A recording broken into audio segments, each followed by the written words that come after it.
हरे कृष्णा। आप सभी भक्तों का हार्दिक स्वागत है हमारे आज के कार्यक्रम भक्ति रसामृत सिंधु में। इस कार्यक्रम में हम प्रमुख वैष्णव ग्रंथ भक्ति रसामृत सिंधु का अध्ययन कर रहे हैं। हमारी अध्ययन यात्रा चलते चलते अब अध्याय 9 तक पहुंच चुकी है। तो भक्ति रसामृत सिंधु अर्थात ये जो शिल प्रभुपाद जी ने अंग्रेजी में ग्रंथ लिखा है, नेक्टर ऑफ डिवोशन, उसका हिंदी में जब अनुवाद किया तो उसका नाम पड़ा भक्ति रसामृत सिंधु। ये वही नाम है जो मूल ग्रंथ जो श्रील रूप गोस्वामी जी ने लिखा है संस्कृत में, उसका नाम भी भक्ति रसामृत सिंधु है। तो हम वास्तव में दोनों ग्रंथों को मिला जुला कर ही अपना अध्ययन कर रहे हैं। आज हमारी अध्याय 9 तक यात्रा पहुंच चुकी है। ये अध्याय 9 वास्तव में श्रील प्रभुपाद जी की जो ग्रंथ है उसके आधार पर अध्याय 9 हम बता रहे हैं। इसका भाग 2 पर आज हम चर्चा करेंगे। इसका शीर्षक है अध्याय का भक्ति के सिद्धांतों पर आगे विचार। और कुल मिलाकर हमारी आज की ये 21वीं कक्षा है। इससे पिछली कक्षा को यदि आप देखना चाहें तो हमारे YouTube channel Geeta online study पर जाकर आप नेक्टर ऑफ डिवोशन हिंदी उस प्लेलिस्ट में आप इसके पुराने वीडियो देख सकते हैं।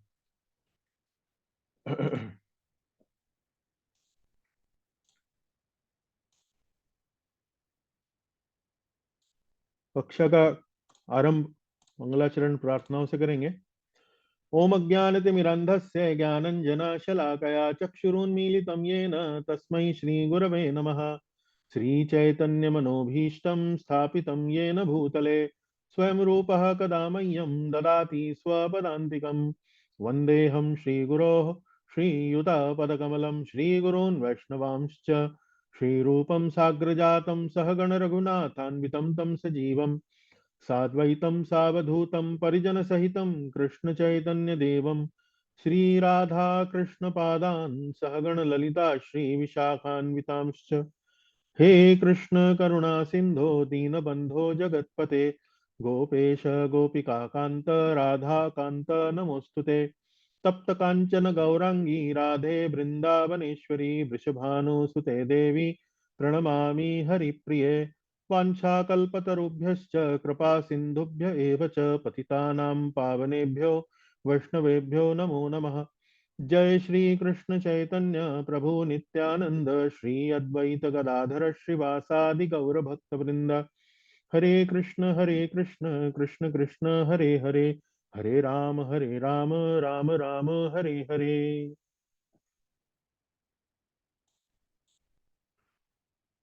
तो आरंभ करते हैं आज पिछली कक्षा के सारांश से। पिछली कक्षा वह भी अध्याय 9 पर ही थी और अध्याय 9 चूंकि थोड़ा बड़ा है तो हम अध्याय 9 को दो भागों में उसका अध्ययन कर रहे हैं। तो पहला भाग जिस पर हमने अध्ययन किया वो पिछली कक्षा में किया। तो मैं आग्रह करूंगा राकेश प्रभु आप यदि उपलब्ध हो तो थोड़ा सा आज निधि माता जी अनुपस्थित रहेंगी तो आप कृपया करके हमारे लिए पाठ करें स्लाइड्स में से। जी प्रभु जी। तो पहला बिंदु पढ़ें जरा। अध्याय 9 में श्रील प्रभुपाद अंग 20 से लेकर अंग 42 की चर्चा करते हैं। अध्याय 9 बहुत बड़ा है, अतः हम इसकी चर्चा दो भागों में पूरी करेंगे। पहले भाग में हम अंग 20 से लेकर अंग 34 की चर्चा करेंगे। हाँ, तो ये अंग कौन से हैं ये हमने पिछली कक्षा में पढ़ा। श्रील रूप गोस्वामी जी साधन भक्ति को करने के लिए अलग अलग अंग बता रहे हैं। तो साधन भक्ति की हमने परिभाषा पढ़ी थी जिसमें अपने हम इंद्रियों का और अपने मन का उपयोग जो है वो भक्ति की क्रियाओं में करते हैं। अपने हाथ, अपनी आंख, नाक, अपनी जिह्वा, अपने पैर। तो शरीर में जो भी हमारे ये अंग हैं, हमारी जो इंद्रियां हैं, इनका उपयोग हम भगवान की भक्ति में करते हैं। तो आप देखेंगे कि ये जो 64 अंगों की सूची उन्होंने रूप गोस्वामी जी ने दी थी उनमें हर अंग में हम किसी ना किसी अपनी इंद्रियों का, अपने मन का उपयोग जो है वो करते हैं। तो 64 अंगों की सूची पर आजकल हम अपना अध्ययन कर रहे हैं। तो अध्याय 9 में अंग संख्या 20 से लेकर अंग संख्या 42 की चर्चा की गई है। तो एक बड़ा अध्याय है। तो हमने पिछली कक्षा में 20वें अंग से लेकर 34वें अंग तक की चर्चा पूरी करी। तो आज के अध्याय में, आज की कक्षा में हम 35वें से लेकर 42वें अंग तक की चर्चा पूरी कर लेंगे। हाँ, चलिए अगला पढ़िए, अंग संख्या 20 यहां से। भगवान ने उनके भक्तों की निंदा सहन न करना। यदि कोई निंदा करे तो उसे तर्क द्वारा हराया जाए। यदि वह ऐसा नहीं कर सकता तो कम से कम वह स्थान छोड़कर चला जाए। हाँ, तो ये अंग संख्या 20 है। अंग संख्या 20 में हमने आपको ध्यान हो कि अंग संख्या 11 से लेकर अंग संख्या 20 तक हम ऐसे विषयों के ऊपर चर्चा कर रहे हैं जो निषेध हैं, जो वर्जित हैं, जो हमें करने नहीं चाहिए। तो इसी प्रकार से अंग संख्या 20 जो है उसमें तन निंदादि असहिष्णुता, भगवान के या उनके भक्तों की निंदा को सहन ना करना। तो उसमें हमने देखा कि यदि कोई निंदा करता है तो हमें चाहिए चुपचाप ना खड़े रहें। हमें वहां पर या तो ऐसे व्यक्ति को अपने तर्कों द्वारा, शास्त्रों द्वारा उसको हराएं, उसको समझाएं, अन्यथा कम से कम हम वह स्थान छोड़कर चले जाएं, वहां पर खड़े ना रहें। अगला पढ़िए। संख्या 21। तिलक तथा तुलसी कंठी धारण करना। एक भक्त अपने शरीर को मंदिर के समान समझता है जहाँ भगवान निवास करते हैं, अतः वह उसे तिलक से सजाता है। हम्म। तो गले में तुलसी की माला पहनना, कंठी माला पहनना, हमने पिछली बार चित्र भी दिखाया था कि कैसे इसको पहना जाता है। और शरीर पर 13 स्थानों पर सुबह सुबह स्नान के बाद तिलक से उसको सुशोभित करना, उसका भी हमने चित्र पिछली बार आपको दिखाया था। भक्त समझता है कि ये उसका शरीर एक मंदिर है जिसमें भगवान परमात्मा निवास करते हैं। तो ऐसा व्यक्ति जो है, वो भक्त जो है, वो अपने शरीर को तिलक से सुबह स्नान करने के बाद, स्वच्छता प्राप्त करने के बाद उसे अलग अलग स्थानों पर तिलक से सजाता है। अंग संख्या 22। संख्या 22। शरीर पर भगवान का पवित्र नाम अंकित करना। हम्म, ऐसे भक्त के निकट यमदूत नहीं आते। जी। तो प्रेमवश भक्ति के कारण भक्त जो है वो शरीर पर अपना भगवान का पवित्र नाम अंकित करता है।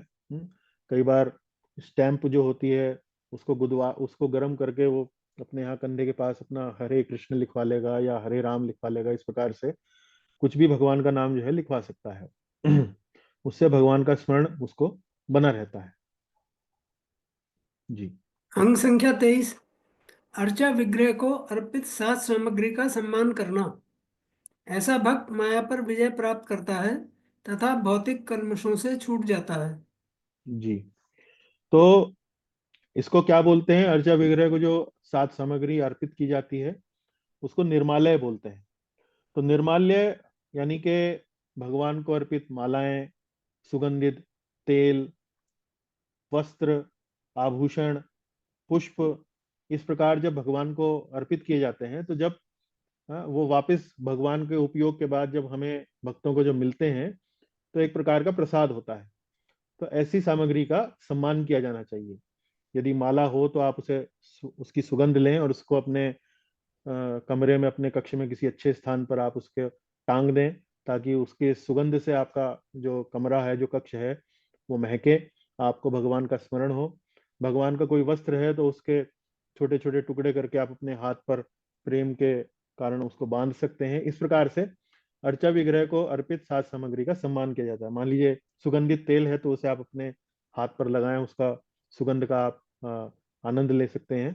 इस तरह से तो कहा जाता है कि इस प्रकार से जो भक्त करता है तो वह माया पर विजय प्राप्त करता है। जी।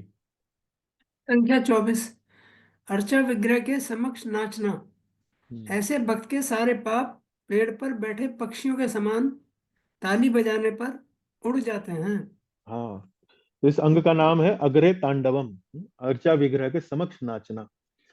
तो जब कोई भक्त जो है वो शालीनता पूर्वक भाव विभोर होकर भगवान के सामने नृत्य करता है, ताली बजाता है, तो जैसे किसी पेड़ पर पक्षी बैठे होते हैं और हम ताली बजाते हैं तो पक्षी उड़ जाते हैं, तो ऐसे ही भगवान के सामने नृत्य करते वक्त जब भक्त जो है वो ताली बजाता है तो हमारे शरीर पे जो पाप रूपी पक्षी बैठे हैं वो फुर से उड़ जाते हैं। तो ये उसका फल है। चलिए। अंग संख्या 25। अर्चा विग्रह के सम्मान में नतमस्तक होना। भगवान हम्म। कृष्ण को अर्पित एक प्रणाम 10 अश्वमेध यज्ञों के फल से भी अधिक होता है। हम्म। तो अर्चा विग्रह के सम्मान में नतमस्तक होना अर्थात दंडवन नति ही। हाँ, तो नारदीय पुराण में उल्लेख आता है कि एक प्रणाम जो भगवान को किया जाता है, भगवान कृष्ण को, उसका फल जो होता है वो 10 अश्वमेध यज्ञों के फल से भी अधिक होता है। तो इतना महत्व बताया गया है। अंग संख्या अंग 26। संख्या 26। भगवान का स्वागत करने के लिए खड़े होना। ऐसा भक्त अपने शरीर में से समस्त प्रकार के पाप फलों को धो देता है। अभ्युत्थानम, भगवान के स्वागत के लिए खड़े होना। तो ब्रह्मांड पुराण में ये कथन आता है कि जब हम किसी रथ यात्रा को या भगवान को पालकी पर बैठे किसी जुलूस में देखते हैं और सम्मान में खड़े हो जाते हैं, तो उसका क्या प्रभाव बताया है कि ऐसा भक्त जो है अपने शरीर में से समस्त प्रकार के पाप फलों को धो देता है। चलिए। अंग संख्या 27। अर्चा विग्रह के पीछे पीछे चलना। ऐसे भक्त ने यदि निम्न कुल में भी जन्म लिया हो तो वह विष्णु के समान ऐश्वर्य प्राप्त करके उच्च पद तक पहुंच जाएगा। हम्म अर्चा विग्रह के पीछे पीछे चलना संस्कृत में कहा जाता है अनुवृज्या। और इसका प्रभाव बताया गया है कि मान लीजिए किसी व्यक्ति ने निम्न कुल में भी जन्म लिया है और यदि वह भगवान का कहीं कोई जुलूस जा रहा है, कोई रथ यात्रा जा रही है, उसके पीछे पीछे चलता है, उसके बराबर में चलता है, उसके आगे चलता है, तो तो उस व्यक्ति को भगवान विष्णु के समान ऐश्वर्य प्राप्त करके उच्च पद तक पहुंचा दिया जाएगा। जी। अंग संख्या 28। अंग संख्या 28। मंदिर अथवा तीर्थ स्थानों की यात्रा। ऐसे भक्त भवरूपी मरुस्थल को पार कर सकते हैं।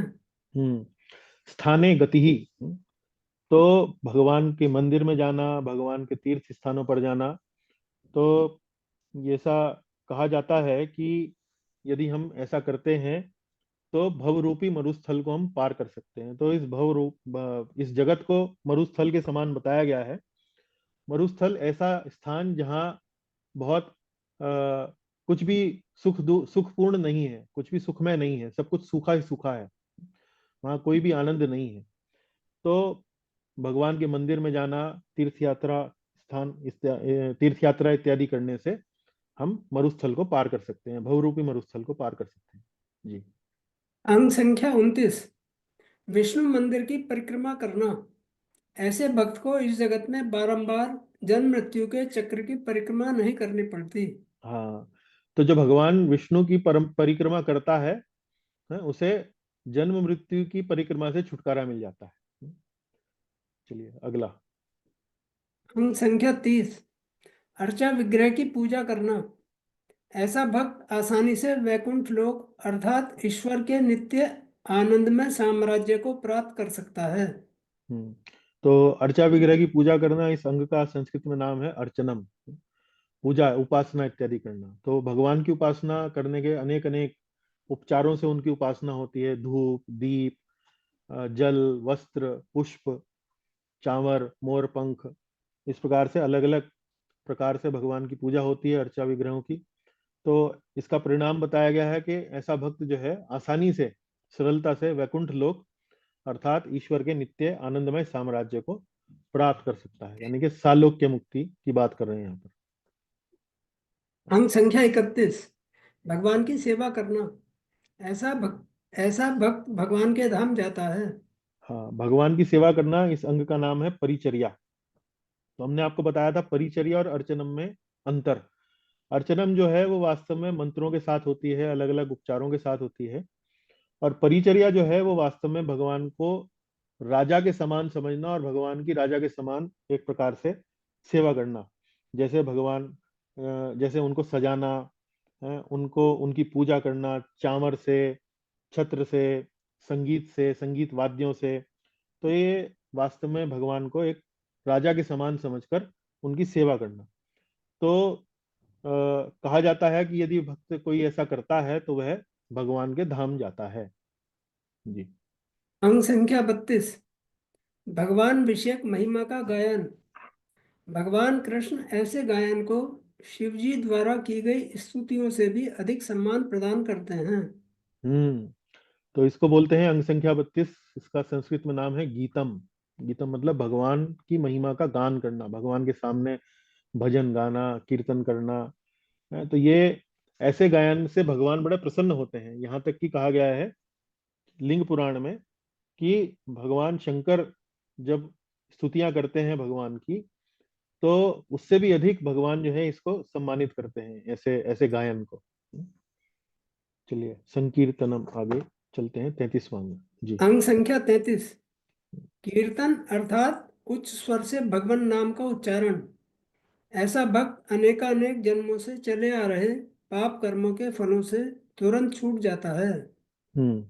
तो कीर्तनम में हमने वास्तव में 3 अंग और पढ़े थे, उप अंग जिसे कहते हैं, नाम कीर्तन, लीला कीर्तन और गुण कीर्तन। तो कीर्तन अर्थात उच्च स्वर से भगवान नाम का उच्चारण। ऐसा भक्त अनेकानेक जन्मों से चले आ रहे पाप कर्मों के फलों से तुरंत छूट जाता है। तो ये डिटेल में नहीं जाएंगे, पर जस्ट एक रिवाइज करने के तरीके भाव से। आखिरी अंग जी। अंग हम्म, संख्या 34। हम्म, जप अर्थात मृदु वाणी में भगवान नाम का उच्चारण। ऐसा हम्म, उच्चारण हर प्रकार का लाभ, स्वर्ग तथा मुक्ति समेत उत्पन्न करता है। हम्म।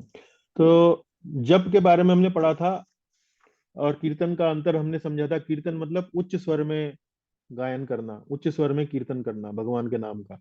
जप में क्या होता है, जप में उच्च स्वर से नहीं किया जाता है, ये एक बड़े कोमल स्वर से। एक तो मानसिक जप होता है, मानसिक जप मतलब जिसमें आप मन ही मन जप करते हैं। एक जप जो होता है वो अ, थोड़ा सा बुदबुदाते हुए, बड़े मृदु स्वर से, मृदु वाणी में, कोमल वाणी में, जो केवल स्वयं को ही सुनाई दे, इसको इसको जप कहा जाता है। तो इसमें बताया गया है इसका लाभ कि ऐसा उच्चारण हर प्रकार का लाभ, जिसमें स्वर्ग जाना या मुक्ति मिलना, ये सब प्रकार के लाभ जो है ये उत्पन्न करता है। तो इस प्रकार से हमने देखा कि अध्याय 9 में जो अंगों की जो सूची है, 34वें अंग तक हमने अपनी चर्चा पूरी करी। आज हम अपनी चर्चा 35वें अंग से लेकर 42वें अंग तक पूरी करेंगे। उससे पहले मैं एक बार फिर आपको ऋषिकेश कीर्तन उत्सव के बारे में बताना चाहूंगा और आग्रह करूंगा कि जो भी हो आप सहयोग करें।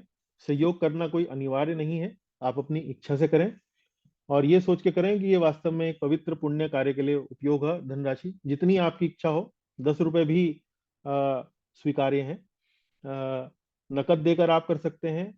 अ, हमारे महाराज ने, गुरुदेव ने कुछ पुस्तकें जो हैं वो प्रकाशित करी हैं, पुस्तकों को देकर, खरीद कर भी आप हमारी सहायता कर सकते हैं। और पुरानी साड़ियाँ, विशेष रूप से जो माताएं हैं, महिलाएं हैं, स्त्रियां हैं, जो अपनी पुरानी साड़ियाँ जो यदि त्यागना चाहती हैं, तो उस पर दाग धब्बा ना लगा हो, कोई फटी हुई ना हो, तो ऐसी साड़ी देकर आप सहयोग कर सकते हैं। ऐसी साड़ियां जो हैं वहां पर ऋषिकेश में वास्तव में अ, विदेशी पर्यटक बहुत आते हैं। ऋषिकेश जो है योग नगरी के नाम से विख्यात है। तो ऐसे विदेशी पर्यटक जो है वहां पर योग सीखने के लिए, आसन प्राणायाम इत्यादि सीखने के लिए आते हैं, या टीचर ट्रेनिंग के लिए भी आते हैं, कि योग का टीचर बनना है उनको, उसकी ट्रेनिंग के लिए भी आते हैं। तो ऋषिकेश में ऐसे बहुत सारे संस्थान हैं जो ये इस प्रकार के प्रशिक्षण देते हैं।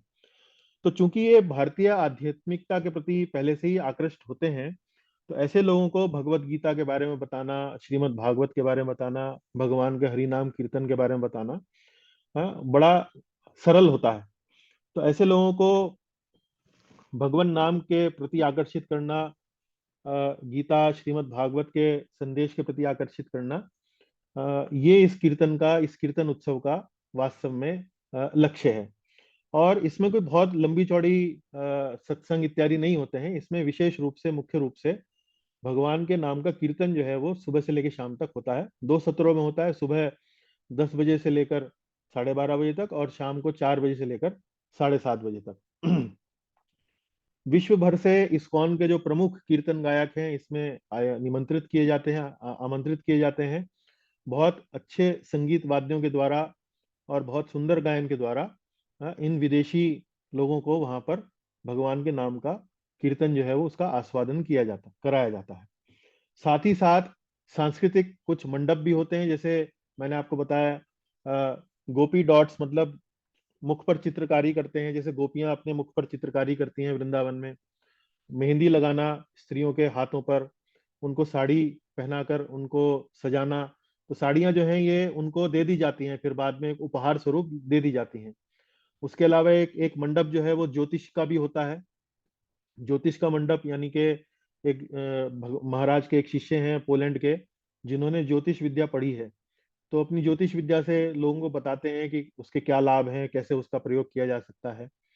और उसके अलावा सायकाल वहां पर लगभग 300-400 लोगों को शाकाहारी भोजन भी परोसा जाता है। उच्च उच्च स्तरीय, बहुत अच्छी क्वालिटी का, गुणवत्ता का शाकाहारी भोजन परोसा जाता है। इस संबंध में जो भी खर्च आता है वो पूरा का पूरा जो है वो महाराज स्वयं उसको वहन करते हैं। साल भर में वे दान के माध्यम से धनराशि एकत्रित करते हैं। अभी भी बेंगलोर आए थे तो अलग अलग जगह कार्यक्रम थे, अपनी पुस्तकों का वितरण करके, उनको पुस्तकों को बेचकर उन्होंने लगभग 4-5 लाख रुपए एकत्रित किए हैं। उसके अलावा भी लोग बाग नकद धनराशि देकर उनका सहयोग करके इस कार्यक्रम को आगे बढ़ाते हैं। लेकिन जो भाग लेने वाले लोग हैं उनसे एक भी रुपया जो है उनको नहीं लिया जाता है, निशुल्क, पूरा कार्यक्रम निशुल्क है। तो हम जो वैदिक संस्कृति के, सनातन संस्कृति के जो फॉलोअर्स हैं, मानने वाले हैं, यदि हम इस प्रकार के कार्यक्रमों में अपना सहयोग कर सकते हैं तो बहुत अच्छा है। आप समझ लीजिए, मान लीजिए वर्ष में कोई भी धनराशि दान इत्यादि के लिए रखते हैं, तो कुछ थोड़ी बहुत धनराशि आप इस कार्यक्रम के लिए भी दे सकते हैं।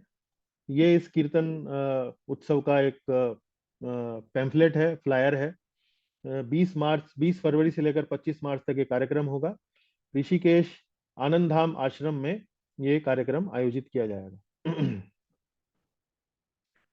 ये पुस्तकों के माध्यम से यदि आप देना चाहें तो अंग्रेजी में भी पुस्तकें उपलब्ध हैं और हिंदी में भी पुस्तक उपलब्ध है। इस पुस्तक का अनुवाद जो है मैंने ही किया है, और बीच बीच में इन अपनी कक्षाओं में भी इन पुस्तकों में 1-2 अध्यायों का हमने पठन किया है, तो आप जानते हैं कि इसकी सामग्री क्या है। तो 2,500 रुपए की एक पुस्तक है। यदि आप खरीदना चाहें, जिसमें लगभग 100 रुपए डिलीवरी चार्ज लगाकर लगभग आपको 2,600 रुपए की पड़ेगी, तो मान लीजिए आप 5,000 रुपए की धनराशि देना चाहते हैं, तो उसमें एक पुस्तक ले सकते हैं और बाकी शेष धनराशि जो है आप नकद दे सकते हैं। उसमें क्या है कि पुस्तक पढ़ने से आपको वास्तव में वृंदावन की लीलाओं के बारे में पता लगेगा, और वृंदावन के प्रति प्रेम उत्पन्न करने में ये पुस्तक जो है आपकी सहायता करेंगी। तो ये था ऋषिकेश कीर्तन उत्सव के बारे में। कोई अनिवार्य नहीं है, किसी प्रकार का आप दबाव ना माने। जितना स्वेच्छा से, जितना मन से आप कर सकते हैं ना, उस उतने सहयोग की हम आपसे निवेदन कर रहे हैं जी। तो अब हम चलते हैं आज के कार्यक्रम पे। अंग संख्या 35। अंग संख्या 35 का नाम है विज्ञप्ति। विज्ञप्ति अर्थात विनम्र निवेदन करना, विनम्र निवेदन। तो भक्त जो है वो भगवान के सामने खड़ा होकर अपने मन की बात भगवान को कहता है। मन ही मन कहता है कि भगवान, प्रार्थना करता है, भगवान के चरण कमलों में निवेदन प्रस्तुत करता है, विनम्रता पूर्वक करता है। तो इस संबंध में स्कंद पुराण से उद्धृत किया गया है कि यदि कोई व्यक्ति भगवान के समक्ष विनम्र निवेदन करता है तो ऐसे भक्त को क्या लाभ मिलता है। राकेश प्रभु पढ़िए यहां से। स्कंद पुराण से उद्धृत, भगवान के चरण कमलों में शब्दों द्वारा विनम्र निवेदन करने से मुक्ति के द्वार पर पड़ी सांकल खुल जाती है। हम्म। तो भगवान के चरण कमलों में शब्दों द्वारा विनम्र निवेदन करने से मुक्ति के द्वार पर पड़ी सांकल, मान लीजिए हम मुक्ति हमको मिलने मिलने के लिए बीच में बाधा है कि एक द्वार है उसका, और उस पर एक दरवाजा है, एक पट पड़ा हुआ है, उस पर सांकल लगी हुई है। तो भगवान के चरण कमलों में शब्दों के द्वारा विनम्र निवेदन करने से वह सांकल जो है वो खुल जाती है। जैसे चिटकनी होती है ना, चिटकनी खुल जाती है, या सांकल, कुंडा लगा होता है जिसे बोलते हैं हम सामान्य भाषा में, तो कुंडा जो है वो खुल जाता है। अब देखिए, विज्ञप्ति को बताया गया है 3 प्रकार की। तो रूप गोस्वामी जी पुस्तक में बता रहे हैं कि ये विज्ञप्ति 3 प्रकार की होती है। संप्रार्थनात्मिका, दैन्य बोधिका और लालसामयी। 3 प्रकार की विज्ञप्ति है। तो इसके बारे में आप भक्ति रसामृत सिंधु जो पुस्तक है उसमें पृष्ठ संख्या 80 पर पढ़ सकते हैं। उसमें जो अंतिम जो अनुच्छेद है इस पृष्ठ पर, 80 पेज नंबर 80 पर, उसमें यहाँ पर 3 प्रकार की विज्ञप्तियां बताई गई हैं। तो पहली विज्ञप्ति का नाम क्या है? संप्रार्थनात्मिका। भावपूर्ण प्रार्थना करते हुए, भावपूर्ण मतलब भावनाओं के सहित, है, अपने इमोशंस के साथ, भावनाओं के साथ प्रार्थना करना। संप्रार्थनात्मिका पहली विज्ञप्ति है। दूसरी विज्ञप्ति क्या है? दैन्य बोधिका। दैन्य मतलब दीनता। दैन्य शब्द कहां से है? दीनता। दीनता मतलब अपने आप को, स्वयं को भगवान के सामने बड़ा दीनहीन जानना, बड़ा ही विनीत रूप से प्रस्तुत करते हुए भगवान के सामने प्रार्थना करना। और तीसरा विज्ञप्ति का प्रकार है लालसामयी। लालसामयी अर्थात किसी सिद्धि की इच्छा करते हुए। किसी सिद्धि की इच्छा मतलब जैसे लालसामयी जो प्रार्थना है, जो विज्ञप्ति है, ये वास्तव में भाव के स्तर पर व्यक्त की जाती है। तो आपको ध्यान होगा, हमने पढ़ा है कि भाव भक्ति क्या होती है। तो भाव भक्ति वास्तव में भाव भक्ति वास्तव में होती है जब हृदय में भगवान की जो भक्ति है वो प्रकट हो जाती है, भगवान की कृपा होती है और भगवान अपनी अंतरंगा शक्ति से हमारे हृदय में भक्ति को प्रकट कर देते हैं। अभी हम, हमारे हृदय में भक्ति प्रकट नहीं है, हम तो वास्तव में भक्ति का एक प्रकार से अभ्यास करते हैं। एक प्रकार से हम उसका उन क्रियाओं को शास्त्रों के नियमों के अनुसार, गुरु की आज्ञा के आदेशों के अनुसार हम उसको, उन उन क्रियाओं को पालन करने का प्रयास करते हैं, तो उसे साधन भक्ति कहते हैं। लेकिन भाव भक्ति जो होती है वो वास्तव में तब होती है जब हमारे हृदय में भगवान के प्रति जो भक्ति है वो वास्तव में प्रकट हो चुकी है या प्रकट होना आरंभ हो गई है। तो ये जो लालसामयी प्रार्थना है ये भाव के स्तर पर व्यक्त की जाती है। और ऐसे में जो साधक होता है उसे भगवान के साथ अपने संबंध का बोध, अपने संबंध का ज्ञान होने लगता है। तो संबंध कैसा? भगवान के साथ हमारा संबंध या तो शांत रस में हो सकता है, या दास्य रस में हो सकता है, या सख्य रस में हो सकता है, या जिसे कहते हैं वात्सल्य रस में हो सकता है, या माधुर्य रस में हो सकता है। तो भगवान के साथ हमारा संबंध इनमें से पांच में से किसी भी रस में हमारा संबंध हो सकता है। तो लालसामयी प्रार्थना में किसी सिद्धि की, मतलब किसी संबंध की इच्छा करते हुए ये प्रार्थना जो है वो वास्तव में की जाती है। तो संप्रार्थनात्मिका भावपूर्ण प्रार्थना, दैन्य बोधिका स्वयं को विनीत रूप से प्रस्तुत करते हुए प्रार्थना, और लालसामयी अर्थात किसी सिद्धि की इच्छा करते हुए ये प्रार्थना की जाती है।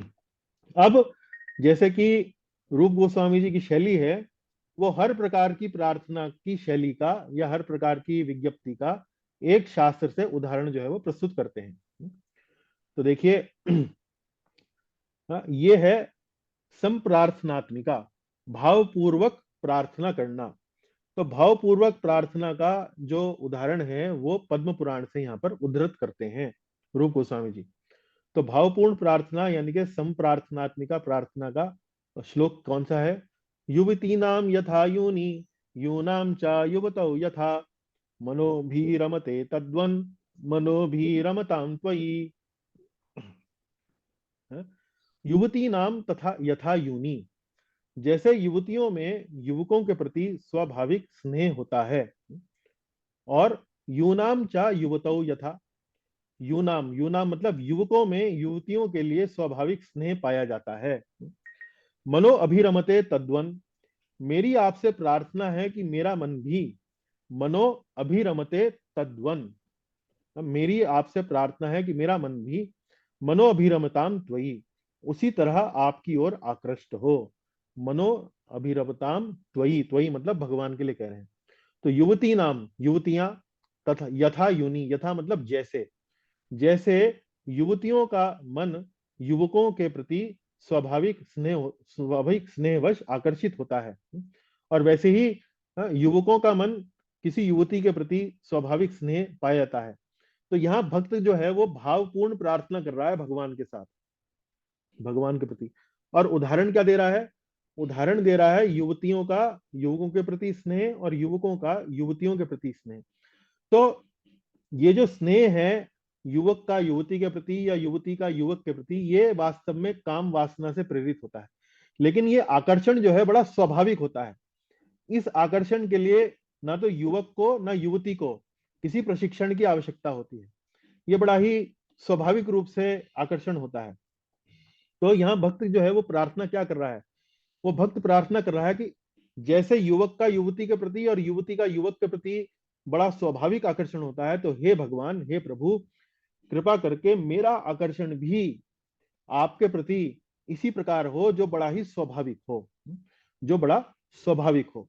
हालांकि यहाँ जो हम भगवान के प्रति आकर्षण की बात कर रहे हैं, उसमें कोई काम वासना नहीं है, उसमें कोई कामना नहीं है, उसमें किसी फल की इच्छा नहीं है, उसमें किसी मुक्ति की इच्छा नहीं है। जैसे कि आपने शुद्ध भक्ति की परिभाषा में पढ़ा, अन्याभिलाषिता शून्यम ज्ञान कर्माद्य अनावृतम। तो ये आकर्षण जिस जिस प्रकार ये भक्त जो आकर्षण की प्रार्थना कर रहा है, ये वास्तव में कह रहा है कि उतना ही सहज हो, उतना ही स्वाभाविक हो, लेकिन वास्तव में किसी कामना से रहित हो और किसी ज्ञान कर्मादि मतलब किसी फल की आकांक्षा से रहित हो, किसी निर्विशेष मुक्ति की आकांक्षा से रहित हो। इस प्रकार से वो प्रार्थना कर रहा है। लेकिन ये बड़ी भावपूर्ण प्रार्थना है, ये बड़ी भावनात्मक प्रार्थना जो है ये भक्त जो है वो कर रहा है। तो इस प्रार्थना से आप ये समझ सकते हैं कि वास्तव में ऐसा भक्त जो है अभी उसका भगवान के प्रति बड़ा स्वाभाविक आकर्षण उत्पन्न नहीं हुआ है। तो स्वाभाविक आकर्षण की हमने परिभाषा हमने देखी थी, तो ऐसी भक्ति को क्या कहा जाता है? रागानुगा भक्ति। रागानुगा भक्ति, राग मतलब स्वाभाविक राग जो है, स्वाभाविक भगवान के प्रति आकर्षण जो है वो उत्पन्न हो चुका है।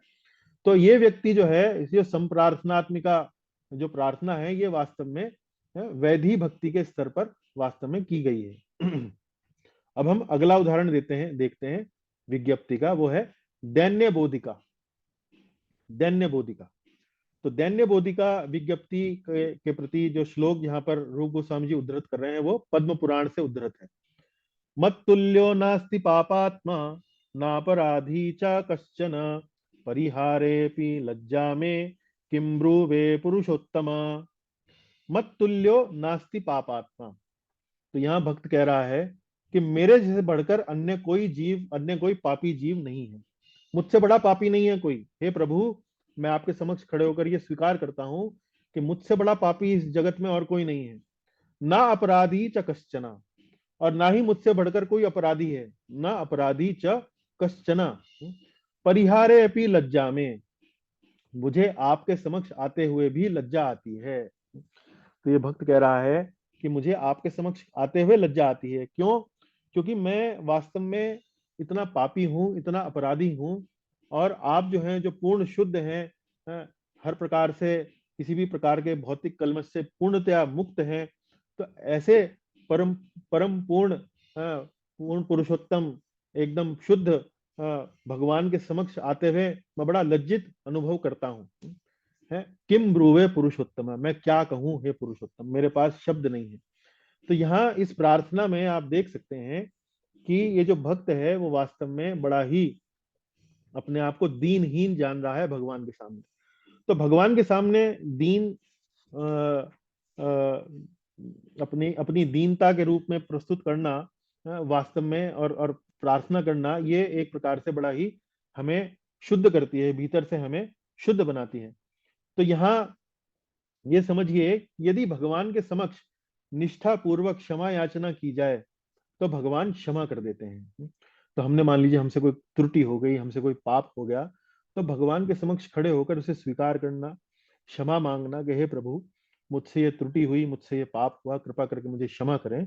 तो भगवान इतने दीन वत्सल हैं, इतने दीन दयालु हैं कि वे हमारी क्षमा याचना सुनकर हमें क्षमा कर देते हैं। लेकिन यहाँ पर सावधानी इस बात की रखनी चाहिए कि हमें भगवान के समक्ष होकर जब हम क्षमा याचना करें तो उसको बड़ी गंभीरता से लें। तो यदि हम गंभीरता से लेंगे ऐसी क्षमा याचना को, तो हम पुनः पाप करते हुए, पुनः इस प्रकार से कोई भी अपराध करते हुए हम संकोच करेंगे। लेकिन यदि हमारी मानसिकता ऐसी है कि हम कोई पाप कर लेंगे या कोई अपराध कर लेंगे और फिर ये सोचेंगे कि ये पाप कर लिया, अपराध कर लिया, कोई बात नहीं, भगवान के सामने खड़े होकर क्षमा याचना कर लेंगे, तो ऐसा वास्तव में कोई निर्लज व्यक्ति ही सोच सकता है। तो क्षमा याचना करने का मतलब ये है कि हम वह पाप जो है पुनः दोबारा ना करें, या करते हुए हमें बहुत संकोच हो, बहुत प्रयास हमें करना पड़े, हमें पूरा प्रयास करना है कि हम वो पाप को दोबारा ना करें। लेकिन यदि हम क्षमा याचना के बल पर पाप को करते रहें तो ऐसा ऐसा नहीं होना चाहिए। ऐसी मानसिकता किसी निर्लज व्यक्ति की ही हो सकती है। अब हम चलते हैं अगली प्रकार की विज्ञप्ति, इसको कहते हैं लालसामयी विज्ञप्ति। लालसामयी विज्ञप्ति के बारे में मैंने जैसे आपको भी थोड़ी देर पहले बताया कि ये जो प्रार्थना है ये भाव के स्तर पर की जाती है। भाव के स्तर पर जब वक्त जो है जिसके हृदय में भगवान के प्रति भक्ति का उदय हो चुका है, जैसा कि हमने आरंभिक अध्याय में पढ़ा कि ये अवस्था वास्तव में बड़ी दुर्लभ है। भगवान की कृपा से ही ये अवस्था में किसी भक्त को प्राप्त होती है। लेकिन ऐसी अवस्था में भक्त जो है वो भगवान के प्रति वास्तव में बड़ा ही सहज रूप से, बड़ा ही आकस्मिक रूप से आकर्षित अनुभव करता है। तो ऐसी प्रार्थना में आपको वास्तव में दिखाई देगा कि भक्त जो है वो भगवान के प्रति जो उसका संबंध है, मैंने आपको बताया ना 5 प्रकार से संबंध हो सकता है, शांत रस, दास्य रस, सख्य, वात्सल्य और माधुर्य। तो ऐसे किसी संबंध को वो अनुभव करता है। जब इस प्रकार की अवस्था आती है तो उसको पता लगता है कि वास्तव में उसका भगवान के साथ किस प्रकार का संबंध है। क्या वह शांत रस में भगवान के साथ जुड़ा हुआ है, क्या वह दास्य में जुड़ा हुआ है, सख्य में जुड़ा हुआ है। तो इस प्रकार से उसको संबंध जो है वो विदित होने लगता है। तो ऐसे में भक्त की प्रार्थना किस प्रकार की होती है उसका एक उदाहरण यहाँ पर हमें रूप गोस्वामी जी बता रहे हैं, और ये वास्तव में नारद पंचरात्र से उद्धृत किया गया है। तो नारद पंचरात्र में वास्तव में ये नारद जी की प्रार्थना है, नारद मुनि की प्रार्थना है। तो नारद मुनि तो भगवान के बड़े उन्नत भक्त हैं, बड़े आगे पहुंचे हुए भक्त हैं। तो नारद जी की भक्ति के बारे में यहाँ पर देखिए क्या कहा गया है। नारद जी क्या कह रहे हैं, कदा गंभीरया वाचा श्रिया युक्तो जगत्पते चामर व्यग्र हस्तम माम एवं कुर्व इति वक्ष्यसि, एवं कुर्वति वक्ष्यसि।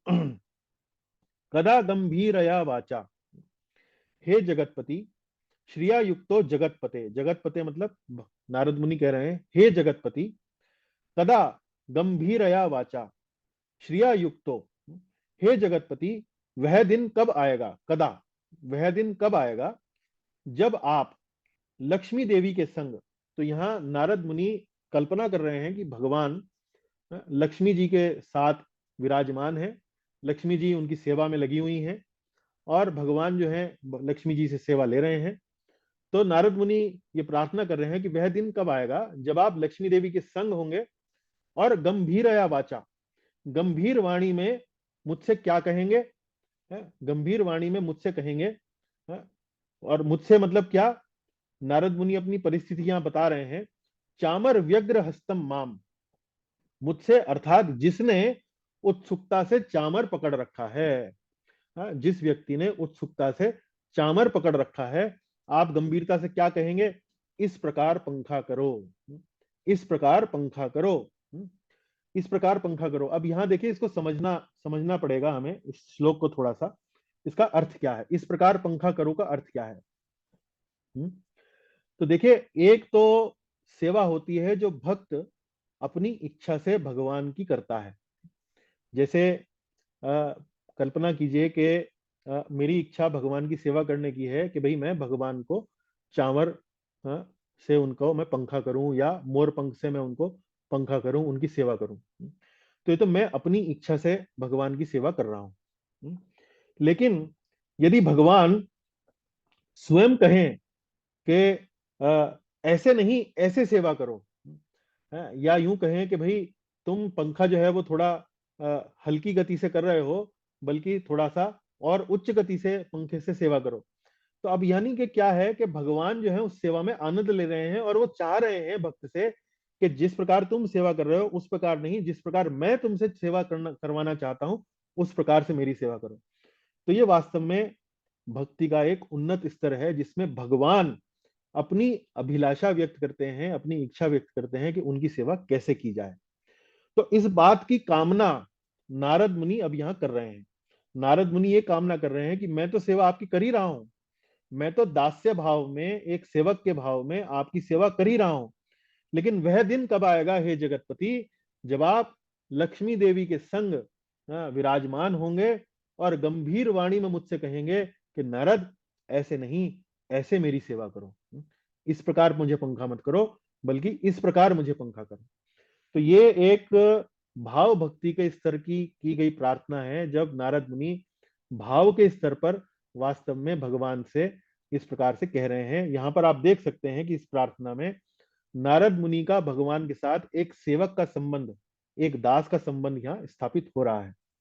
भगवान की सेवा नारद मुनि जो है वो एक दास की भांति कर रहे हैं, और ये लालसा कर रहे हैं, ये कामना कर रहे हैं, उत्कंठ कामना कर रहे हैं कि भगवान नारद मुनि से कहेंगे कि मेरी सेवा ऐसे नहीं, हे नारद ऐसे करो। तो ये चाह रहे हैं। तो नारद मुनि स्वयं सेवक के रूप में तो है ही, लेकिन वो भगवान का प्रेम वास्तव में प्राप्त करना चाह रहे हैं कि भगवान मुझसे प्रेम वश कहेंगे कि ऐसे नहीं, मेरी सेवा ऐसे करो। तो देखिए यहाँ पर हमने कुछ बिंदु यहाँ पर लिखे हैं, तो राकेश जी एक एक करके बिंदु पढ़िए जरा। नारद मुनि उत्सुकता से प्रार्थना कर रहे हैं कि वे भगवान के दास के भाव में निजी पार्षद बने। हाँ, तो यहाँ देखिए इस प्रार्थना में आप देख पा रहे हैं कि बड़ी उत्सुकता से प्रार्थना कर रहे हैं कि वो एक दास के रूप में उनके निजी पार्षद बने। निजी पार्षद मतलब पर्सनल सर्वेंट, पर्सनल एसोसिएट। उनके जैसे बोलते हैं ना, कई लोगों के जैसे बहुत हमारे हमारे जो संबंध होते हैं, उसमें से कुछ संबंध ऐसे होते हैं जो बहुत निकट के होते हैं, जिसे हम कहते हैं कि जो हमारे बिल्कुल नजदीकी हैं, जिसके साथ हम अपने मन की बात बांट सकते हैं, जिसके साथ हम कोई भी अ, हृदय की जो बात है उसके साथ साझा कर सकते हैं। तो इस प्रकार से नारद मुनि उत्सुकता से प्रार्थना कर रहे हैं। अगला पढ़िए। अपनी अपनी विविध रुचि के अनुसार हर कोई भगवान से एक संबंध चाहता है। जी, तो जैसे मैंने आपको बताया कि हमारा सबके साथ, हमारा सबका भगवान के साथ संबंध है। किसी का शांत रस में, दास्य रस में, सख्य रस में, वात्सल्य में, या माधुर्य रस में, तो संबंध है। तो उस संबंध की अनुभूति हमें भाव के स्तर पर हमें होने लगती है। और अगला पढ़िए यहाँ पर तीसरा। उस संबंध की अनुभूति आत्म साक्षात्कार की सर्वोच्च सिद्धावस्था है, हम्म। जिसे स्वरूप सिद्धि कहते हैं। जी, बहुत सुंदर। तो जैसे मैंने आपको बताया कि भाव की अवस्था जो कि एक भक्ति की बहुत ही उच्चतम अवस्थाओं में से एक है, ऐसी अवस्था में हमारा भगवान के साथ क्या संबंध है वो हमें विदित हो जाता है। और इसी को यहाँ पर लिखा है कि संबंध अनुभूति, उस संबंध की अनुभूति, उस संबंध की एक प्रकार से हमारे मन में जागृति जो है, वो आत्म साक्षात्कार की सर्वोच्च सिद्ध अवस्था है, कि हमें पता है कि हमारा भगवान के साथ क्या संबंध है। अब आगे पढ़िए चौथा बिंदु। ऐसी अवस्था में भक्त की लालसा होती है कि वह अपनी स्वाभाविक स्थिति में पुनर्स्थापित हो जाए। हाँ, तो यही लालसा जो है वो भक्त जो है यहाँ पर कर रहे हैं, नारद मुनि यहाँ कर रहे हैं कि हे हे हे गोविंद, हे मधुसूदन, हे जगतपति, मैंने जो चांवर पकड़कर जो मैं आपकी सेवा कर रहा हूं, तो मैं कामना करता हूं, मैं लालसा करता हूं कब वो दिन आएगा कि जिस प्रकार लक्ष्मी जी आपकी सेवा कर रही हैं, और आप गंभीर वाणी में मुझसे कहेंगे कि नारद ऐसे नहीं, ऐसे मेरा पंखा करो। तो वो दिन कब आएगा जब आप स्वयं मुझसे चाहेंगे कि मैं आपकी सेवा कैसे करूं, वो दिन मैं उसकी प्रतीक्षा कर रहा हूं। तो ये एक लालसामयी प्रार्थना है जो भाव के स्तर पर की जा रही है। अब हम आगे पढ़ेंगे। इसी विज्ञप्ति में एक और उद्धरण नारद पंचरात्र से दिया जा रहा है। एक और उदाहरण वो दे रहे हैं। तो राकेश जी आप यहां से, जहां मैंने लाल बिंदु यहां पर दिखा रखा है, यहां से पढ़ना आरंभ करें जी। हे प्रभु, हे कमल नयन, वह दिन कब आएगा जब मैं यमुना के तट पर आपके पवित्र नाम का उच्चारण करता रहूंगा और मेरी आंखों से अविरल अश्रुधारा बहती रहेगी। अब ये जो प्रार्थना है, ये वास्तव में देखिए क्या कह रहे हैं यहाँ पे भक्त। वह दिन कब आएगा जब मैं यमुना के तट पर आपके पवित्र नाम का उच्चारण करता रहूंगा और मेरी आंखों से अविरल अश्रुधारा बहती रहेगी। अब ये वास्तव में ये एक ऐसी अवस्था की कामना कर रहे हैं ये जो भक्तगण हैं, जो वास्तव में अभी वर्तमान में उनके सामने नहीं है। ये भविष्य में कामना कर रहे हैं कि वह दिन कब आएगा कि जब मैं यमुना के तट पर होऊंगा, और यमुना के तट पर मैं आपके नाम का उच्चारण कर रहा होऊंगा और मेरे आंखों से अश्रुधारा बह रही होगी। तो ये भी एक भाव की स्थिति है, क्योंकि भाव की स्थिति में जब हम भगवान के नाम का उच्चारण करते हैं तो हमारे शरीर में अनेक अनेक प्रकार के विकार जो हैं वो देखने को मिलते हैं। इसके बारे में हम आगे जब भाव भक्ति पढ़ेंगे तो और विस्तार से पढ़ेंगे। लेकिन यहाँ ये भक्त जो है, ऐसा प्रतीत हो रहा है कि ये भाव के स्तर पर नहीं है, लेकिन उस भाव के स्तर की ये लालसा कर रहा है। उस भाव के स्तर की लालसा कर रहा है, उस भाव की लालसा कर रहा है कि जब ये भविष्य में कभी यमुना के तट पर भगवान के नाम का उच्चारण कर रहा होगा और उसके आंखों से अश्रुधारा बह रही होगी। तो सुनने में तो ये ऐसा लगता है कि ये वास्तव में संप्रार्थनात्मिका प्रार्थना है जो भाव से की गई है। ये प्रार्थना भाव के लिए है जो अभी प्रकट नहीं हुआ है। तो पिछली प्रार्थना में आपने देखा कि इस पिछली प्रार्थना में नारद मुनि ने चामर पकड़ा हुआ है, अर्थात ये भाव के वो भगवान के दास हैं, ये प्रकट हो चुका है। लेकिन इस प्रार्थना में ये जो भक्त है, ये जो प्रार्थना कर रहा है, वो भविष्य के लिए है, ये अभी प्रकट नहीं हुआ है। ये प्रार्थना भाव के लिए है जो अभी प्रकट नहीं हुआ है। लेकिन इस प्रार्थना को भी रूप गोस्वामी जी बताते हैं लालसामयी प्रार्थना कहा जाएगा, क्योंकि यह लालसा जो है उस भाव के लिए की जा रही है। तो भाव के लिए लालसा होना भी लालसामयी प्रार्थना के अंतर्गत ही आता है।